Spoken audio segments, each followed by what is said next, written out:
Hey, what's going on? I just got finished texting somebody here on the old Flake Book Marketplace. uh, I try to sell stuff on there occasionally, and it's like most of the time it's just flaky people that don't meet up with you when they say they're going to and such like that. But anyway, today I'm going to be meeting up with somebody to sell this camera. What is this camera? It is a Nikon D50. It's an old one. I think it was released in 2005. It is only 6 megapixel. But if you're looking to get a camera DSLR cheap and kind of get into photography, this would be a great camera to do that with. Now, as far as Nikon, if you've never used Nikon, it's been a while since I used them. The lenses go on counterclockwise. So you just line up the dots there. Boom. There you go. Let's talk about how much I spent on this. I got this at a thrift store with no lens. It was just like this. Battery was dead, so I had no idea it worked. It was 25 bucks. It's like, well, if it doesn't work, I can sell it for parts for 25 bucks. Bought a charger, charged it up, and it works. Checked the shutter count. It was 18,000, so it's still going strong. Hadn't had any problems with it since I've been testing it out and stuff. So I'm doing a review on it and selling it. I had to buy some lenses, so I bought these 2 lenses. It was in a lot. There was like 4 lenses. It was around 45 bucks or something like that. It said all of them were Nikon, but these 2 were, and then the other one was a Pentax, and then Canon FD. Anyway, so the good thing about these old cameras, like this is a D50, the modern day ones that are the entry level, like the D3000 series or D5000 series, it doesn't have a focus motor inside the camera, so you have to buy different lenses that have the focus motor in the lenses, if I'm saying that right. So you can't go back and buy these. Well, you can buy these old film lenses, autofocus ones.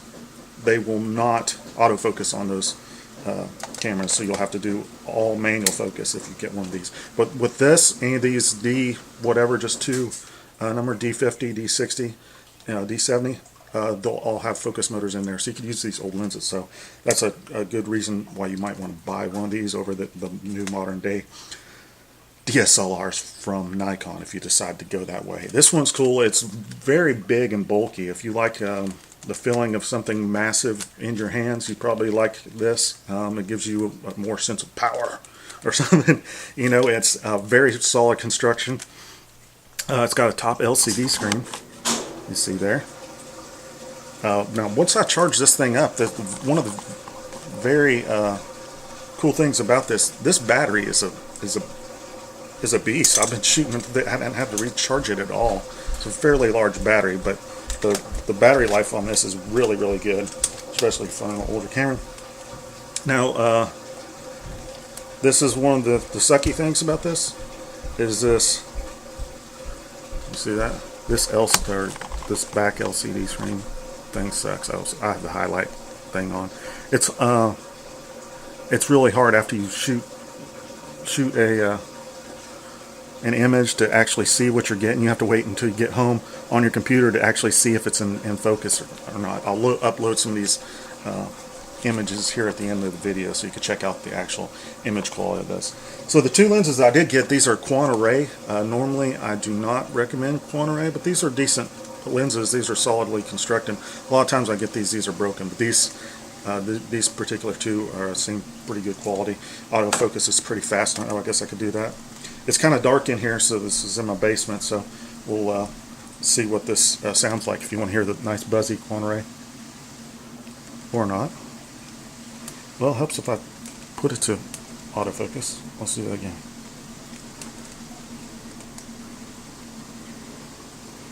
Oh, you know why?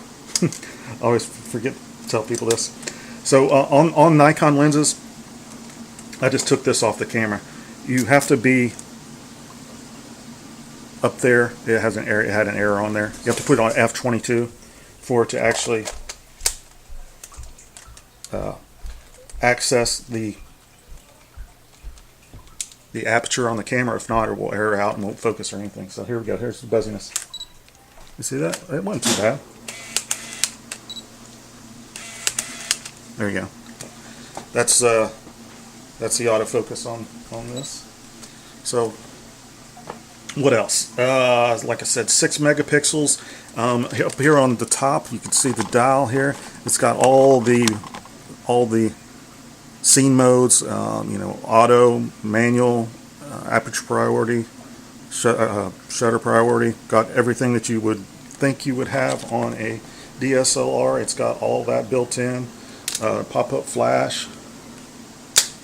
I tested that and it works fine. It's missing some buttons here. Like if you get a newer camera, it would have some more buttons you could kind of customize.